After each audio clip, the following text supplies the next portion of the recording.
Hello everyone, কেমন আছো সবাই? আশা করছি ভালোই আছো। আর আমরা এখন বেশ ভালোই আছি, তাই তো? তো আমি এখন সবাই স্নান করে এসেছি, আর ও স্নান করেছে, দুজন আজকে একসঙ্গেই স্নান করেছি।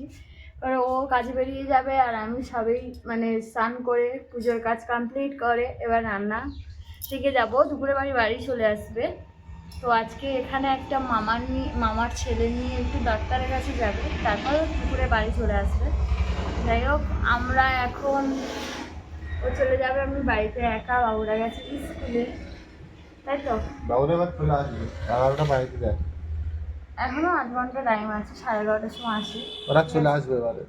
আর পূজা এবারে রান্না জোগাড় করবে আর আমি ওদিকে আজকে কাজে চলে রান্না যাচ্ছি। মেনু হচ্ছে কি, মাছ নিয়ে এসেছি, চিংড়ি মাছ নিয়ে এসেছি। আজকে স্পেশাল রান্না হবে, কারণ কালকে খাওয়া দাওয়াটা তেমন ভালো হয়নি। আজকে আমার একটা স্পেশাল জিনিস নিয়ে এসেছে, চলো তোমাদেরকে দেখাই। যে আমাদের স্পেশাল জিনিস, স্পেশাল পুঁই শাক।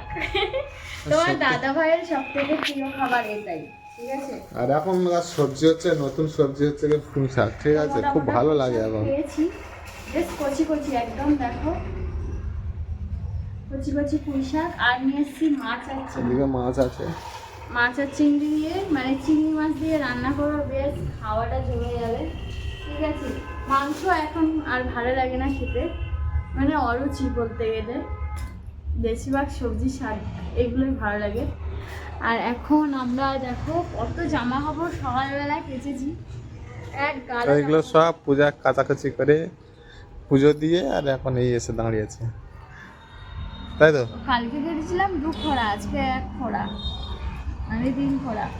তাই তো বলে দাদাভাইকে বলছিলাম একদিন তুমি কেচে দেবে আমার, কেমন লাগে দেখবে। কালকে সত্যি রাগ হয়ে গেছিলো, কারণ ও সকালবেলা উঠেছে, উঠে মানে শুধু শুয়ে আছে, ওঠেনি। সকাল 9টার সময় উঠেছে, মুখ দিয়ে একটু ফ্রেশ হয়েছে, নিয়ে আবার ফ্রেশ শুয়ে রয়েছে।